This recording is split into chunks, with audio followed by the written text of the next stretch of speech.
देश की सबसे पुरानी पार्टी कांग्रेस, जिसने स्वर्णिम इतिहास रचा, स्वर्णिम काल देखा, वो अपने सबसे बुरे दौर से गुजर रही है। पिछले कुछ चुनावों का आंकड़ा उठाकर देखेंगे तो कांग्रेस नेताओं को विफलता ही हाथ लग रही है और इसमें बड़े बड़े नेताओं के नाम शामिल हैं जिनका एक वक्त पर सिक्का चला करता था। लेकिन आज इस रिपोर्ट में हम आपको बताएंगे कि न सिर्फ कांग्रेस से उनके नेता पार्टी को छोड़ कर जा रही हैं, बल्कि ऐसा भी दौर आया जब कांग्रेस पार्टी उस हाशिए पर खड़ी थी जब उसका वर्चस्व कुछ भी नहीं बचा था। कांग्रेस के बारे में आपको बताएंगे कब कब पार्टी टूटने की कगार पर खड़ी हुई और इस पार्टी से अलग होकर कौन कौन से नेताओं ने अपने अलग दल बना लिए और आज कामयाब भी नजर आते हैं। आपको बताते चले 2014 से जिक्र करते हैं और शुरुआत उसी से करते हैं। 2014 का वो दौर था जब मोदी लहर चली और आपको जानकर ताज्जुब होगा कि कांग्रेस सिर्फ 44 सीटों पर ही सिमटकर रह गई थी। तमाम ऐसे नेता हैं जो कांग्रेस का दामन छोड़कर बीजेपी का दामन थाम रही हैं या फिर दूसरी पार्टी में शामिल हो रही हैं। लेकिन आज एक एक करके आपको बताते हैं उन कद्दावर नेताओं के बारे में जिन्होंने पहले कांग्रेस का दामन छोड़ा, अपनी अलग से पार्टी बनाई और फिर वो अस्तित्व में नजर आए और उनकी पार्टी आज भी अस्तित्व में नजर आती है। इस लिस्ट में सबसे पहला नाम लेंगे देश के पूर्व प्रधानमंत्री चौधरी चरण सिंह का। उन्होंने कांग्रेस पार्टी से ही अपने राजनीतिक जीवन की शुरुआत की थी, लेकिन उसके बाद 1967 के आम चुनाव के बाद उन्होंने और उनके 16 समर्थकों ने कांग्रेस छोड़ दी थी और जन कांग्रेस नामक एक नया दल बनाया था। उसके बाद वो जनता दल में शामिल हुए।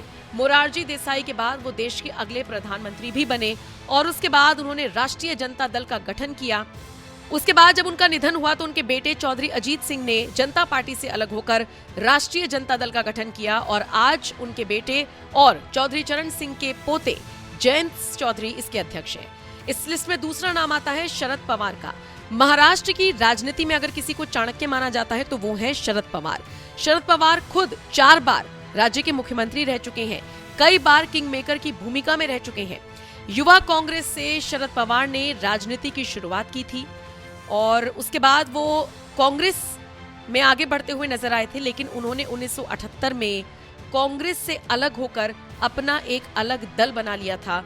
38 साल की उम्र में महाराष्ट्र के सबसे युवा सीएम का खिताब जीतने वाले शरद पवार ने आगे जाकर अपना एक दल बनाया जिसे उन्होंने एनसीपी नाम दिया, यानी कि नेशनल कांग्रेस पार्टी, जिसको आप हिंदी में राकांपा के नाम से भी जानते हैं।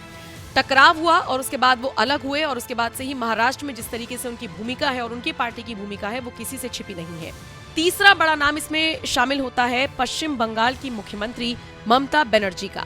ममता बनर्जी ने जिस वक्त टीएमसी यानी तृणमूल कांग्रेस की स्थापना की थी उससे पहले 26 साल तक वो कांग्रेस में रही थी, लेकिन कई मुद्दों पर उनका वाद विवाद होता था, जिसके बाद 1 जनवरी 1998 को उन्होंने कांग्रेस से अलग होकर अपनी नई पार्टी बना ली थी, जिसको आज वो बहुत अच्छे तरीके से चला रही है।